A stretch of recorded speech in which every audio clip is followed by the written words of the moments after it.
Covid vaccine में पहला स्थान हासिल किया। कांग्रेस प्रदेश अध्यक्ष प्रतिभा सिंह के बयान पर पलटवार करते हुए मुख्यमंत्री जयराम ठाकुर ने एक बार फिर कांग्रेस को निशाने पर लिया। सीएम ने कहा कि हिमाचल में लोकतांत्रिक तरीके से चुनी गई सरकार काम कर रही है और हर शिलान्यास बजट उपलब्ध होने के बाद ही किया जा रहा है, जो चुनाव आचार संहिता न लगने तक जारी रहेंगे। उन्होंने कहा कि कांग्रेस की सरकार के समय में भी भाजपा ने की थी, ऐसे में कांग्रेस को भी टिप्पणी करने का कोई अधिकार नहीं।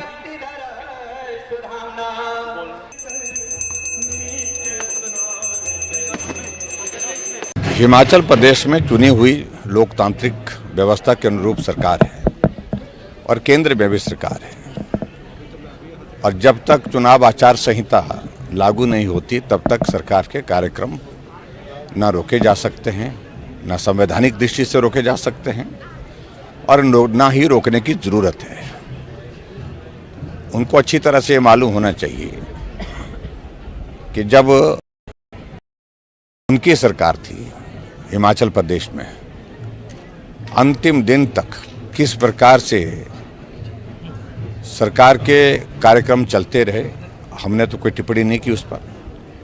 आयोजन चलते रहे, उद्घाटन शिलान्यास बिना बजट के उस वक्त होते थे। हम आज एक एक चीज़ का शिलान्यास और उद्घाटन जो कर रहे हैं बजट प्रावधान के साथ कर रहे हैं। तो शायद मुझे लगता है कि इतिहास की जानकारी की जो चीज़ें हैं उनको याद नहीं।